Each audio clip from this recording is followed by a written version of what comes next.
Hello friends, so welcome back to my YouTube channel. कैसे हैं आप लोग? फ्रेंड्स, हमने 2 चैप्टर कंप्लीट कर लिया हिस्ट्री का क्लास 7 का, ट्रेसिंग चेंजेस थ्रू 1000 ईयर्स, जिसमें हमने पढ़ा था about how historians discover about history. Historians कैसे पता लगाते हैं, व्हाट आर प्रशस्तीज, क्या होते हैं inscription, all about that we have learned. 7th class में हम बात करें मेडिवल हिस्ट्री की, और सेकंड चैप्टर जिसमें था न्यू किंग्स एंड किंगडम, उसमें हमने पढ़ा था अबाउट चोला डायनेस्टी, पल्लवास, पांड्यान्स, उनके एडमिनिस्ट्रेशंस, कैसे वो इलेक्शन करते थे, कंडक्ट करते थे एडमिनिस्ट्रेशन के लिए, about everything, their agriculture, their irrigation system. हमने ये सारी चीज़ें देख ली थी। वॉरफेयर फॉर वेल्थ की भी बात की थी, जिसमें हमने बात की थी about Mohammad Ghori, Mohammad Ghazni, Prithviraj Chauhan. Alright, so all these we have discussed. Now we are discussing about the Delhi Sultanates. This is the third chapter of 7th class, the Delhi Sultanate, in which we will talk about the Delhi Sultans. ठीक है, दिल्ली सुल्तान्स के बारे में हम पूरी बात करेंगे। वो 5 डायनेस्टीज की बात करेंगे जो हमारी इमर्ज हुई थी दिल्ली में, और दिल्ली कैसे इम्पोर्टेंट किंगडम के रूप में उभरा था। ठीक है, how Delhi become a capital कैसे बना था। So let's begin. Friends, Delhi becomes the capital of kingdom under Tomara Rajput. ठीक है, जो हमारा तोमारा राजपूत था, under them Delhi become the capital. So first become capital under Tomara Rajput. So who were the Tomara Rajput? ठीक है, अगर बात करें, देखिए हमारा जो दिल्ली है उस पर पहले शासन होता था राजपूत डायनेस्टीज का। Before the Delhi sultans, the Delhi was captured by Rajput dynasties. ठीक है, राजपूत डायनेस्टीज इस पे रूल करती थी, जिसमें सबसे पहले हमारे थे तोमारास। ठीक है, तोमर्स कह सकते हो या तोमरास कह सकते हो। So they ruled on Delhi around 12th century में इनका रूल होता था। ठीक है, फिर इनको डिफीट किया था हमारे चौहान्स ने। ठीक है, चौहान्स जो अजमेर के थे, जिसे पृथ्वीराज थर्ड मैंने बताया था आपको, तो वो चौहान्स ने, अजमेर के चौहान्स ने 12th सेंचुरी में इनको डिफीट किया and they ruled over Delhi. So इन तोमारा से लेकर चौहान के रूल टाइम पीरियड तक, ठीक है, इन दोनों के टाइम पीरियड तक हमारा दिल्ली जो था वो काफी अच्छे से ग्रो किया था। हमारे दिल्ली एक कैपिटल के रूप में उभर रहा था। ठीक है, मतलब काफी इंपॉर्टेंट सिटी के रूप में उभर रहा था इन दोनों के टाइम पीरियड में। इन दोनों के टाइम पीरियड में कमर्शियल ट्रेड भी स्टार्ट हुए थे। ठीक है, ट्रेडर्स आते थे, यहाँ पर रहते थे। ठीक, ट्रेडिंग होती थी, एंड अब ट्रेडिंग वगैरह हो रही है तो also they have to develop the city, they have to make something beautiful monuments. So they started constructing several temples. कुछ मंदिर उन लोगों ने बनाना शुरू किया। मर्चेंट्स यहाँ पर आके रहने लगे। अब ट्रेडिंग हो रही है, now they have to mint coin बनाना है। तो यहाँ पे जो कॉइन्स बनते थे, the coins that were minted in Delhi were called Dehliwal. ठीक है, क्या बोलते थे हम उन्हें? दिल्ली वाल, DLHI, Delhi, WAL, Delhi wall. ठीक है, सो ये था हमारा कॉइन जो मेंट होता था दिल्ली में, वी कॉल इट दिल्ली वाल। अब बात करें तुम्हारा राजपूत की। ठीक है, इनको डिफीट किया था हमारे चौहान्स ने, अजमेर ने, और इसी के बाद हमारी दिल्ली काफी अच्छे से ग्रो होने लगी थी। It started to become kingdom. ठीक है, first become kingdom under these Rajput. Moving to the next what we are going to learn in this chapter. देखो, अभी तो हमने बताया, ठीक, कि पहले राजपूत डायनेस्टी थी। आफ्टर दैट क्या हुआ, उनके बाद हमारे टर्किश रूलर्स आए। ठीक है, लास्ट थे Prithviraj Chauhan, and we have discussed that Prithviraj Chauhan की डेथ हुई थी, मोहम्मद गोरी ने उनको मार दिया था। लड़ाई हुई थी पृथ्वीराज चौहान की मोहम्मद गोरी से, है ना। उस लड़ाई में इनकी डेथ हो चुकी थी। पहली लड़ाई तो पृथ्वीराज चौहान जीत गए थे, बट दूसरी लड़ाई में इनकी डेथ हो गई। तो आफ्टर पृथ्वीराज चौहान, मोहम्मद गोरी ने टेक ओवर कर लिया बैटल ऑफ टेरेन। उसको हम बैटल ऑफ टेरेन कहते हैं। ठीक है, जिसमें इन दोनों की लड़ाई थी, पृथ्वीराज चौहान एंड मोहम्मद गोरी। तो बैटल ऑफ ट्रेन 1192 में हुआ था, जिसमें जीत हमारी हुई थी मोहम्मद गोरी की। मोहम्मद गोरी जीत गए। He was Turkish ruler. उन्होंने यहाँ पर आए, उन्होंने मुश्किल से 92 से 12/6 तक, ठीक है, 12/6 तक उन्होंने रूल किया। उसके बाद वो यहाँ से चले गए अपने कंट्री। ठीक है, अपने कंट्री वापस चले गए। और यहाँ पर अब राज्य तो उनका था, तो he has to put someone here, किसी न किसी को तो उनको यहाँ पर रख कर जाना था। सो उन्होंने अपने एक स्लेव जिसका नाम था कुतुबुद्दीन ऐबक, ठीक है, कुतुबुद्दीन ऐबक उनके स्लेव का नाम था, उसको उन्होंने यहाँ पर रख दिया। उन्होंने कहा कि तुम यहाँ पर रहो, तुम यहाँ का राजगद्दी संभालो, and I am going back to my country, मैं अपने कंट्री वापस जा रहा हूँ। So Qutubuddin Aibak was the first ruler of Delhi sultan, ठीक है, इसीलिए हम इस डायनेस्टी को स्लेव डायनेस्टी भी कहते हैं। होता क्या है कि मोहम्मद गोरी के स्लेव थे कुतुबुद्दीन ऐबक, उन्हें बनाया राजा, फिर उसके बाद आए शमशुद्दीन इल्तुतमिश, वो उनके स्लेव थे। तो एक तरह से हम देख रहे हैं स्लेव राजा बन रहा है, राजा का बेटा राजा नहीं बन रहा है। ऋतिक रोशन ने क्या था, राजा का बेटा राजा बनेगा, नहीं, यहाँ पे क्या हो रहा है, यहाँ पे स्लेव बन रहा है राजा। So this was also known as slave dynasty. Okay, so हमारा स्लेव डायनेस्टी चल रहा है, ठीक है। फिर आए Iltutmish, you know Qutubuddin Aibak was the one who built the Qutub Minar जो फेमस है ना। सो कुतुबुद्दीन ऐबक, देन इल्तुतमिश आए, ये भी काफी इंपॉर्टेंट रूलर थे। फिर रजिया आए, रजिया रूलर है लेकिन लड़की, he was the first women ruler, ठीक है। उस टाइम वुमेन्स को इतनी इंपॉर्टेंस नहीं दी जाती थी, मेल डोमिनेटेड सोसाइटी तो हमारी बहुत पहले से ही चली आ रही है, तो फीमेल्स को उतनी इंपॉर्टेंट जगह नहीं दी जाती थी, इंपॉर्टेंट प्लेसेस, इंपॉर्टेंट कह सकते पोजीशंस नहीं दी जाती थी। बट शी वॉज एक्सेप्शन, ये एक्सेप्शन थी, उनको वो किंग बन गई, मतलब वो रूलर बन गई। अब उनके खिलाफ कई लोग हुए और उसके वजह से उनकी डेथ भी हुई, ठीक है। ज़्यादा साल ये रह नहीं पाए, बस 4 साल इनका रूल टाइम पीरियड था, 4 साल तक रजिया सुल्तान हमारी थी। नेक्स्ट इसके बाद आए गियासुद्दीन बलबन, ठीक, ये भी इंपॉर्टेंट रूलर है, इनके बारे में भी हम पढ़ेंगे। ये हमारा स्लेव डायनेस्टी खत्म हो जाता है यहाँ तक। देन हमारी स्टार्ट होती है खिलजी डायनेस्टी। खिलजी डायनेस्टी आप सब ने पद्मावत मूवी देखी होगी, नहीं देखी तो आई will recommend, please watch it, ठीक है। पद्मावत मूवी देख लीजिए, उससे आपको काफी सारे कॉन्सेप्ट क्लियर हो जाएंगे। जो अलाउद्दीन खिलजी हैं, जो पद्मावत में सिंह बनता है, ठीक है, रणवीर सिंह बनता है अलाउद्दीन खिलजी। और आपने देखा होगा उसका स्टार्टिंग में उसकी चाचा होते हैं जिसको वो मार देता है ना, चाचा होता है जिसको वो मार देता है, तो वही जो उसका चाचा होता है वो होता है जलालुद्दीन खिलजी, वो होता है जलालुद्दीन खिलजी। और he was the first ruler of Khilji dynasty, वो फर्स्ट रूलर था खिलजी डायनेस्टी का, ठीक है, जलालुद्दीन खिलजी। अब उसको मारकर कौन राजा बनता है, हमारे अलाउद्दीन खिलजी बनता है, ठीक है, जो बहुत खूंखार होता है। बट इसकी कई सारी ऐसी चीज़ें ना जो बहुत अच्छी हैं, मतलब कई सारी ऐसी इसने कह सकते हैं कि मेथड्स अपनाए थे अपने टाइम पीरियड में, जो कि बहुत अच्छे थे, काफ़ी लोग उसकी सराहना करते थे। हम पढ़ेंगे वो आगे, ठीक है, हम पूरी चीज़ पढ़ेंगे अबाउट अलाउद्दीन खिलजी, उनके मेथड्स वगैरह, उसको हम कंपेयर करेंगे with the Mohammad Tughlaq dynasty के मोहम्मद तुगलक से, कि क्या थे। एक्चुअली दोनों के टाइम मंगोल इन्वेंशन हुआ था, आप सबने सुना होगा चंगेज खान, हम उसकी भी बात करेंगे इस वीडियो में आगे, ठीक है। सो इस वीडियो के अंत तक आप लोग बने रहिएगा, बहुत सारी नॉलेज आपको मिलने वाली है, ठीक। तो मोहम्मद तुगलक, अब अलाउद्दीन खिलजी तक हम थे, अलाउद्दीन खिलजी हो गए, उसके बाद हमारी खिलजी डायनेस्टी हुई खत्म। उतने स्ट्रॉन्ग पावरफुल रूलर नहीं थे, आगे नहीं आए थे। ये जो मेन रूलर्स हैं उनके नाम हम पढ़ रहे हैं, ठीक है। डायनेस्टी के जो मेन रूलर्स हैं, हु वर पावरफुल, जिनका इंपॉर्टेंट रोल है हिस्ट्री में, we are talking only about them. Khilji dynasty के बाद आते हैं हमारे तुगलक डायनेस्टी, जिसमें गियासुद्दीन तुगलक, ठीक है, गियासुद्दीन बलबन भी हैं, कंफ्यूज नहीं होना, एक बलबन भी हैं जो हमारे स्लेव डायनेस्टी में, and Ghiyasuddin Tughlaq that is in Tughlaq dynasty. Then Mohammad Tughlaq, Firoz Shah Tughlaq, alright, Firoz Shah Tughlaq, यहाँ हमारी तुगलक डायनेस्टी खत्म। फिर हम पढ़ेंगे सैयद डायनेस्टी अबाउट खिजर खान, फिर लोडी डायनेस्टी जिसमें बहलूल लोडी, ठीक है, that is also important. So ये सारी डायनेस्टीज हम पढ़ने वाले हैं इस पूरे चैप्टर में, alright. Moving to next, we will learn about finding about Delhi Sultans. Delhi सुल्तान से बहुत है, अभी हमने देखा 5 अलग अलग डायनेस्टीज थी, slave dynasty, Khilji dynasty, Tughlaq dynasty, Syed dynasty, Lodi dynasty. These 5 dynasties ruled from 1206 से 1451, मतलब पूरे 200-250 साल, इतने साल someone has ruled। इतने पूरे साल का डाटा हमें कहाँ से मिला, Where did we find that data? तो वो हम पढ़ेंगे कि कैसे हमें पता चला अबाउट दिल्ली सुल्तान।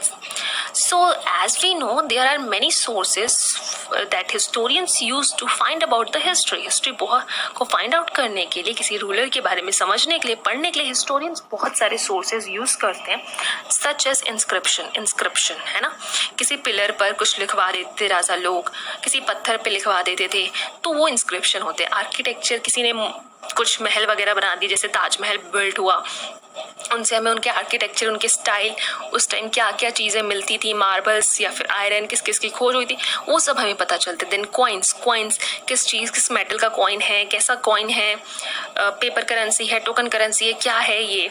सो उससे हमें पता चलता है उनके टाइम पीरियड. एंड ऑल्सो त्वारिख, this is new term for you.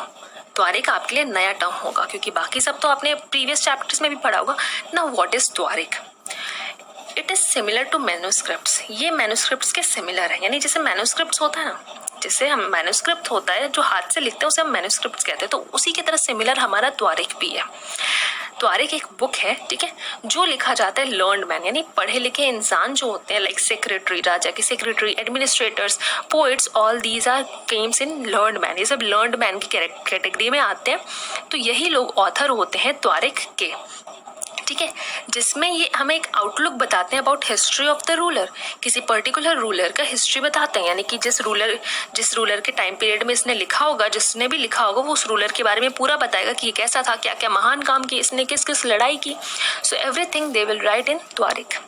By this, the historians get to know about the Delhi Sultans. So त्वारिख जो था ये मेन सोर्स था to know about Delhi Sultans. Let us know more about त्वारिख. What was it?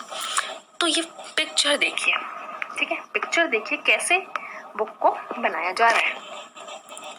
ठीक, पहले picture 4 stage है इस book को बनाने के लिए. इसमें लिखा है, पहला है प्रिपेयरिंग द पेपर. ठीक है, प्रिपेयरिंग द पेपर. पहला क्या हो रहा है, पेपर को प्रिपेयर कर रहा है. यहाँ देख रहे हैं कंप्रेस कर रहा है, is preparing the paper. Next is writing the text. Text को लिख रहे हैं, राइट कर रहे हैं. Next is melting gold. Gold को मेल्ट कर रहे हैं टू हाईलाइट. अभी देख रहे हैं मैं ब्लू कलर का ये हाईलाइटर यूज कर रही हूँ हाईलाइट करने के लिए. कुछ मुझे हाईलाइट करना है, अंडरलाइन करना है, I am using the highlighter. But उस टाइम क्या होता था, उस टाइम ऐसे हाईलाइटर्स तो थे नहीं, तो उस टाइम वो हाईलाइट के लिए क्या करते थे, गोल्ड को मेल्ट करके जिस भी वर्ड पर करना था, जिस भी पैसेज पे करना था, थे जियो ऑन इट, ठीक है, उसी पर वो बनाते थे. तो उससे क्या होता था, gold gold gold shiny shiny सा फीचर आता था, जिससे पता चलता था कि ये वर्ड हाईलाइटेड है. ऑलराइट, इसके बाद हाईलाइट तो हो गया. उसके बाद दे आर बाइंडिंग. बुक को बाइंड करके एकदम बढ़िया से, क्योंकि अब उसको सालों सालों तक चलाना है, उस किंग के बारे में सालों सालों तक सब पढ़ेगा, सब जानेगा. सो दे बाइंड, ठीक है, उसको बाइंड कर रहे हैं. So these were the steps for making manuscripts, making त्वारिख को बनाने का ये कुछ स्टेप्स थे. Now next main thing about the writers, ठीक है, जो त्वारिख लिखते थे, we will learn about that. जी ऑथर होते थे, the authors of tawarikh. The author of tawarikh live in cities. कहाँ रहते थे वो लोग, शहर में रहते थे, वही दिल्ली शहर में रहते थे. बहुत कम ही होते थे जो गांव में रहते थे, ठीक है. Mainly they live in cities, क्योंकि उनको सिटीज में रहना है, उनको सारे सोर्सेज चाहिए, तो they will have to live in city. उनको सारी डिटेल्स वहीं पे मिल सकती हैं, वहीं से वो पूरे किंगडम को, पूरे रूलर के एक्टिविटीज पे नजर रख सकते हैं, because they have to write. Alright, they often write their histories of sultan in hope of rich awards. कभी कभी अब जो वो त्वारिख लिखते थे उसमें ज्यादातर वो राजा की बड़ाई करते थे, ठीक है, राजा की बड़ाई करते थे. होता था राजा के आसपास जितने भी सबऑर्डिनेट थे वो सब उनकी बड़ाई करते थे, क्योंकि राजा खुश होकर उनको रिवॉर्ड्स देगा. He will give them rewards, चाहे वो सोने के जो सोने की पूरे क्या बोलते हैं, सोने का थाल हो, ज्वेलरीज हो, कुछ भी हो, मतलब ही विल रिवॉर्ड देम. या फिर लैंड दे दे, लैंड भी दे देता राजा, ठीक. तो ये लोग क्या करते थे, ये लोग उसकी हिस्ट्रीज लिखते थे in hope of rich rewards. बहुत अच्छे अच्छे उन्हें रिवॉर्ड्स मिले, यही सब सोचकर वो लोग उसकी अच्छी अच्छी चीजें त्वारिख कंपोज करते थे. These authors advised to rulers on the need to preserve an ideal social order based on birthright and gender distinctions. यहाँ पे 2 टर्म यूज हुआ, birthright एंड जेंडर डिस्टिंक्शंस. देखिए इसमें बोला क्या है कि जो ऑथर्स थे त्वारिख के, वो रूलर्स को समझाते थे, वो रूलर्स को बताते थे, ठीक है, कि जो सोशल ऑर्डर है, जो लॉ और ऑर्डर है, जो रूल्स एंड रेगुलेशन है जो हमारे सोसाइटी में चल रहा है, उसको बरकरार रखें. जैसे अगर ये त्वारिख जो लिख रहा है, ठीक है, तो तारिक जो लिख रहा है, अगर बाई चांस इसकी डेथ होगी तो इसका जो बेटा है उसको बनाया जाए, ठीक है, उसको बनाया जाए। और जेंडर डिस्टिंक्शन की बात की जाए तो जेंडर डिस्टिंक्शन मतलब social and biological difference between women and man, कि जो वुमेन है और मैन है दोनों में काफी अंतर है। ठीक, मैन हमेशा सुपीरियर होगा, man is always superior and women is subordinate, women man के नीचे होती है हमेशा। सो मेन एक तरह से आप देख सकते हैं कि ये लोग क्या करना चाहते हैं, ये सब बताना चाहते हैं कि मेल डोमिनेटेड सोसाइटी है, we have to focus mainly on man, women are subordinate, man are superior to them. Okay, so women have to listen and obey mens, ठीक है, मेन के ओबे करना है। इनके ये मतलब ये लाइन किस लिए, ताकि आप समझे कि जो रजिया थी, she was women, Razia women थी और जो रूलर बनी थी, तो सोसाइटी उनके कितने अपोज में हो गया, आप इसी बात से समझ सकते हैं कितनी there was difference between women and man. Alright, birth right भी, जैसे privileges claimed an account of birth. For example, people believed that noble inherited their rights to govern because they were born in certain families. People सोचते थे जैसे राजा का बेटा ही राजा बनता है ना, because he was born in noble family, वो अच्छे फैमिली में बॉर्न हुआ था। सो यही सिस्टम था, मतलब वो त्वारिक जो थे चमचागिरी भी करते थे और मंथरा की तरह कान भी भरते थे कि हमारे स्टेट में बर्थ राइट और जेंडर डिस्टिंक्शन जैसे सोशल ऑर्डर बने रहे, इनका उल्लंघन ना हो। ठीक, अभी इनको क्लियर करने के लिए हम आगे बढ़ते हैं इन कॉन्टेक्स्ट ऑफ सुल्तान। ठीक है, रजिया सुल्तान, बात करें रजिया सुल्तान की। ठीक, ये बात है 1236 की। 1236 में रजिया रूल की थी, क्वीन बनी थी, ठीक है, रानी बनी थी दिल्ली की। ठीक, वो बनी सुल्तान। इसी टाइम एक क्रॉनिकल थे, एक स्कॉलर थे हमारे, क्रॉनिकल थे यानी जो बुक लिखते थे, जिनका नाम था मिनहाज ई सिराज। ठीक है, मिनहाज आई सिराज, ये उस टाइम के क्रॉनिकल थे, काफी रिकॉग्नाइज थे, काफी जाने पहचाने, इनका अच्छा खासा नाम था। ठीक है, ये एक स्कॉलर थे, ये बुक लिखते थे। ठीक, तो इन्होंने कहा she was more able and qualified than all her brothers, यानी रजिया जो है वो अपने पूरे भाइयों में सबसे सर्वश्रेष्ठ, यानी भाई उसके जितने भी, उनसे भी ज्यादा गुणी, उनसे भी ज्यादा अच्छी, उनसे भी ज्यादा बुद्धिमान, उनसे भी ज्यादा क्वालिफाइड कौन है, रानी बनने योग्य है हमारी Razia. But he was not comfortable at having a queen as ruler. She was removed from the throne in 1240. वो कहता है कि इसमें सारे गुण है, रजिया बहुत अच्छी है, रजिया गुणवान है, ठीक है, अपने भाइयों से काफी अच्छी है, बट ये रानी नहीं बन सकती। She can not become the queen, वो रानी नहीं बन सकती।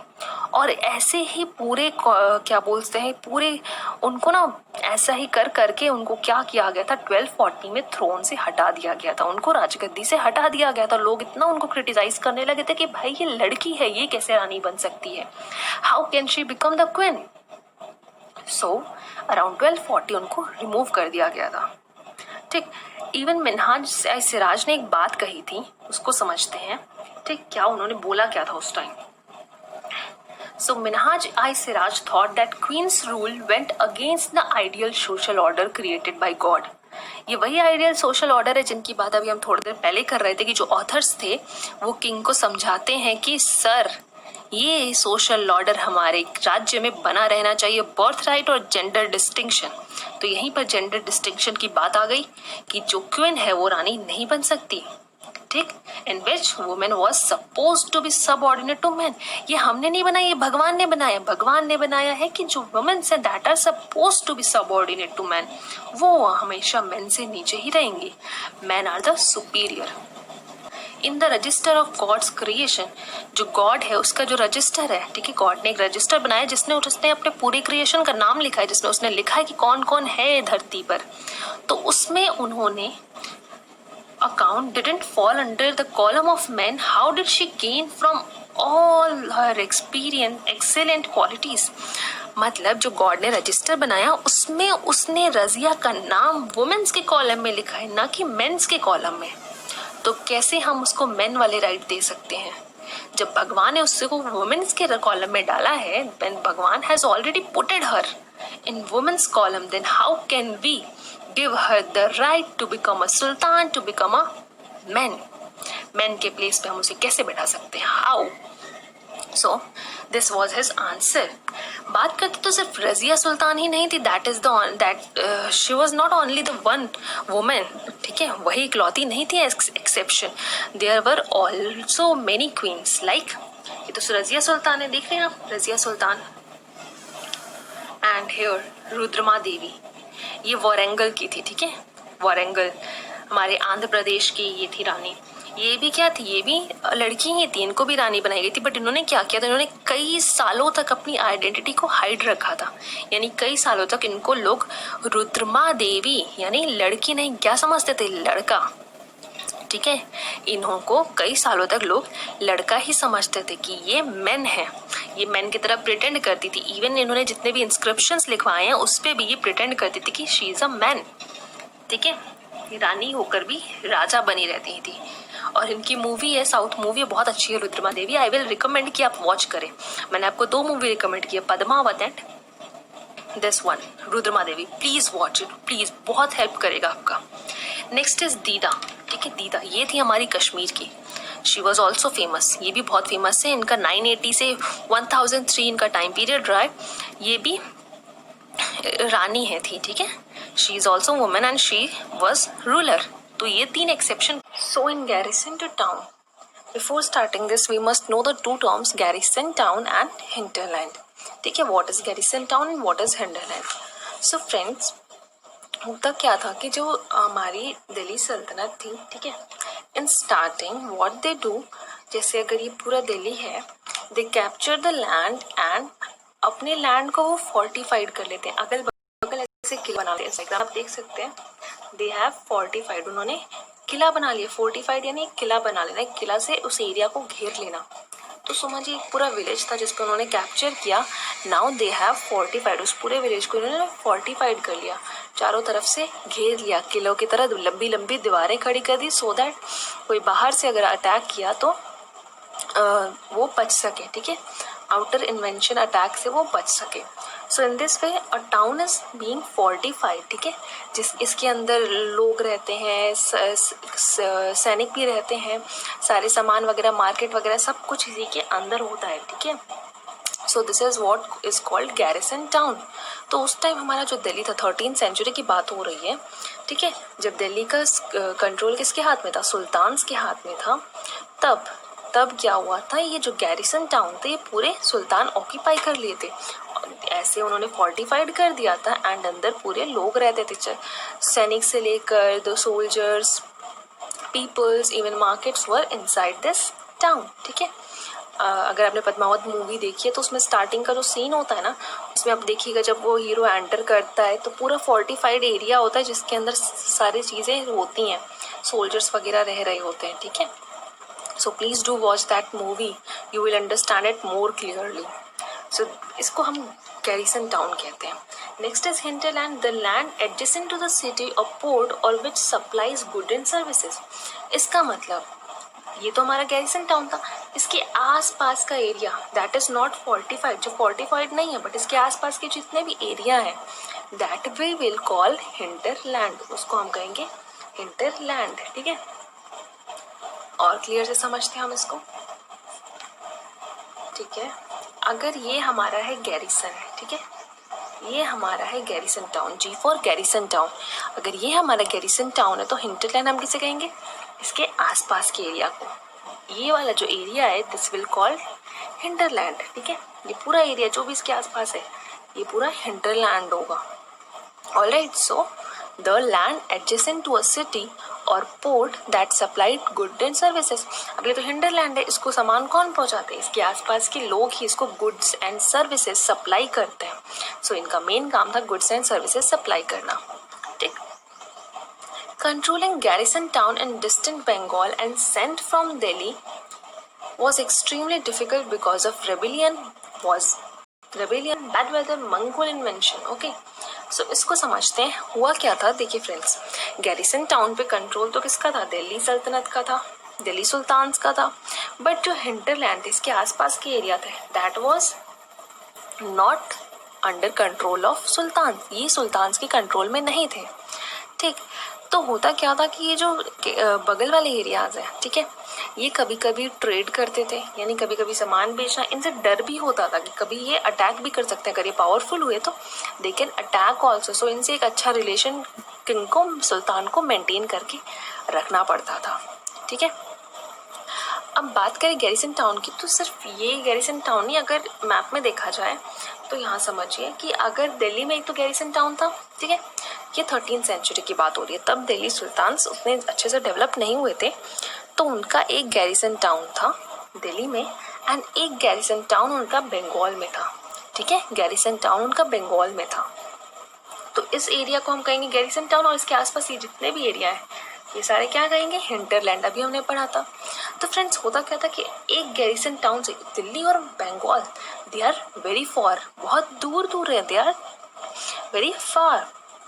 सो इस गैरिसन टाउन से इस बंगाल के गैरिसन टाउन पे कंट्रोल करना, उस पर लुक करना, उसकी सब कुछ देखभाल करना was not easy, it was very difficult to look after Bengal from Delhi. Delhi से हम बंगाल पर, दिल्ली से सुल्तान्स बंगाल के गैरिसन टाउन पे नज़र नहीं रख पाते थे। कभी कभी तो वो तो चलो, जो दिल्ली है उस टाइम तो एरोप्लेन वगैरह, private jet, there was nothing like that. So what they do, वो क्या करते थे, वो चल कर जाते थे, मतलब बैलगाड़ी जो भी है उनका, अपने उस वे से ये चल कर इतना दूर जाते थे, फिर आते थे, इतना टाइम वेस्ट होता था, तो वो क्या करते थे, खुद तो वो बैठे दिल्ली में, ठीक है, खुद दिल्ली सुल्तान्स दिल्ली में बैठे एंड इन बंगाल वो एक गवर्नर को छोड़ देते थे, ठीक है, वो एक गवर्नर को छोड़ देते थे, ठीक है, एक गवर्नर को वहाँ का कार्यकाल संभाल देते थे कि भाई तो देख यहाँ का, ठीक है, and give me whole information, मुझे सारी इन्फॉर्मेशन पहुँचाओ। बट क्या होता था कि कभी कभी गवर्नर्स रेबिलियन बन जाते थे, like when ever they came in power, जब भी वो थोड़ा सा भी पावरफुल होते थे, उनके अंदर घमंड आता था and they thought of attacking the sultans. तो ऐसे गवर्नर्स कभी कभी रेबिलियन हो जाते थे, इवन कभी कभी वॉर हो जाता था इसी के कारण, ठीक है, और कभी कभी ऐसा होता था कि वेदर खराब होता था, वेदर खराब होता तो दिल्ली सुल्तान्स यहाँ तक पहुँच नहीं पाते थे in bad weather, so they have to stop their travelling, उनको अपना ट्रैवल स्टॉप कर देना पड़ता था। सो ऐसे बहुत सारे प्रॉब्लम्स आते थे, जिसकी वजह से दिल्ली और बंगाल का गैरिसन टाउन में कम्युनिकेशन नहीं स्टैब्लिश हो पाता था, ठीक है, एक अच्छा कम्युनिकेशन स्टैब्लिश नहीं हो पाता था। तो तब दिल्ली सुल्तान्स के मन में आया, why don't we capture this whole area, जब हमें इतनी प्रॉब्लम हो रही है तो हम क्यों नहीं इस पूरे एरिया को, देखिए मैं हाईलाइट करती हूँ, इस पूरी एरिया को कैप्चर कर लेते हैं। उनके पास तो ये वाला एरिया था एंड बंगाल का एरिया था, so why don't we capture this whole area, अगर ये पूरा वो एरिया हम कैप्चर कर लेंगे then it will be easy for us to look on Delhi also and Bengal also, हमारे लिए ईजी होगा दोनों जगह पर ध्यान देना, ठीक है। अगर बात करें तो सिर्फ इतने ही प्रॉब्लम्स नहीं थे, there was one more problem, Mongol invention, ठीक है, मंगोल इन्वेंशन की बात करें तो चंगेज खान आए थे, ठीक है, वो मंगोल के मेन लीडर थे, तो उन्होंने बहुत डिस्ट्रक्शन मचाया था, वो अलाउद्दीन खिलजी के टाइम में भी आए थे, मोहम्मद तुगलक के भी टाइम में आए थे। सो वो मंगोल इन्वेंशन से बहुत खतरा होता था, जैसे इफ दिस इज इंडिया तो वो लोग इधर नॉर्थ साइड से आते थे, नॉर्थ वेस्ट साइड से वो लोग आते थे and they attacked on Delhi, Delhi पर उन्होंने अटैक भी किया था, तो एक तरह से मंगोल इन्वेंशन से भी उनको खतरा था, ठीक। तो इसके बाद सुल्तान्स ने सोचा now we have to expand our territory, ठीक है। तो जो मेन एक्सपेंशन था, the main expansion occurred during the region of Ghiyasuddin Balban, Alauddin Khilji and Mohammad Tughlaq. तो जो मेन एक्सपेंशन था, ठीक है, जब दिमाग आया कि हाँ हमें अपना एरिया एक्सपेंड करना चाहिए from Delhi to Bengal, we have to capture whole area, garrison town तो दोनों है, हमें उसके बीच का जो हिंटरलैंड है that should be on our control, वो भी हमारे कंट्रोल में होना चाहिए, then only then we will able to look on the whole area, तभी हम पूरे एरिया पर ध्यान दे सकते हैं। सो जो मेन एक्सपेंशन अकर हुआ था वो गयासुद्दीन बलबन, अलाउद्दीन खिलजी और मोहम्मद तुगलक में हुआ था, के टाइम पीरियड में हुआ था। देखिए I will recommend please watch Padmaavat, ठीक। तो ये जो एरिया देख रहे हैं ना, ये सब पूरा जितना भी कैप्चर किया गया ये खिलजी के टाइम का है, ठीक है। खिलजी कहाँ दिल्ली से पूरा बंगाल, कारा, रणथंबोर, चित्तौड़, गुजरात साइड, देवगिरी, वारंगल, यहीं पे वो थी रुद्रमा देवी, ये पांड्याज, मदुरई, थांजोवर, यहाँ तक वो पूरे फैल गए थे। अलाउद्दीन खिलजी के टाइम की बात कर रहे हैं, उन्होंने सिर्फ इतना नहीं, पूरा लगभग पूरी इंडिया ही जीत ली थी। So he was very much important. Alright, अब बात करेंगे कि इतने एक्सपेंशन इन्होंने किए तो इनका स्ट्रैटेजी क्या था, एक्सपेंशन ही किस बेसिस पे करते थे, what was their strategy. So let's look at that. The expansion occurred in 2 parts. अगर एक्सपेंशन की बात करें तो 2 पार्ट्स में हम इनके एक्सपेंशन को डिस्क्राइब करेंगे कि कैसे कैसे एक्सपेंशन करते थे। First is internal frontier, next is external frontier. ठीक है, internal frontier and external frontier, अब ये दोनों क्या चीज है, right. Let's look on them. If we talk about internal frontier, इसका मतलब कि हम द्वारा जो अंदर का एरिया है पहले हम उसको कैप्चर करेंगे। We will capture the area that comes inside our territory, inside our reach। ठीक है, हम उस एरिया को कैप्चर करेंगे। The Sultanate aimed at considering the hinterlands of the garrison town. During these campaigns, forests were cleared in the Ganga Yamuna Doab and hunter-gatherers were expelled from their habitat. These places were given to peasants and agriculture was done. इसका मतलब है, अभी मैंने आपको बताया था कि अगर ये इंडिया है, नॉर्थ इंडिया है, ठीक है, तो यहाँ पे दिल्ली थी, यहाँ पे बंगाल था, तो ये उनका एक गैरिसन टाउन था, दूसरा गैरिसन टाउन ये था, और इसके बीच में ये जो एरिया थी, ठीक, इस एरिया को हम कहते थे हिंटरलैंड। तो इन लोगों ने सोचा पहले हम इसी एरिया को कैप्चर करेंगे जो हमारे बीच में आ रहा है, 2 गैरिसन टाउन के बीच में आ रहा है hinterland. So we will capture first, ठीक है, जैसे ये था, तो we will capture these area first, हमें ये एरिया पहले सबसे पहले कैप्चर करना चाहिए था। ठीक है, तो उन्होंने क्या किया, ये एरिया तो आप देख सकते हैं यहाँ पर क्या है, गंगा यमुना दोआब है, गंगा जी यहीं से फ्लो करती है ना, गंगा जी यमुना जी है ना, प्रयागराज डिस्ट्रिक्ट में आप देखेंगे तो वहाँ पे संगम भी है। सो ये जो गंगा यमुना दोआब है, यहाँ पर यहाँ की लैंड बहुत ज़्यादा फर्टाइल होती थी, तो यहाँ बहुत सारे पेड़ पौधे थे। ठीक है, तो इन लोगों ने क्या किया, इन लोगों ने सोचा फॉरेस्ट को क्लियर करते हैं। दे क्लियर्ड द फॉरेस्ट, उन्होंने फॉरेस्ट को क्लियर किया इन गंगा यमुना दोआब, दोआब हम कहते हैं 2 नदियों, ठीक है, जहाँ 2 नदी होती हैं, Doab, the land between 2 reverse. ठीक है, and Hunter gatherers expelled from there habitats, अब जो आगे ट्राइब्स थे, हंटर एंड गैदरर्स थे, उनको उस जमीन से खाली करने को बोला गया।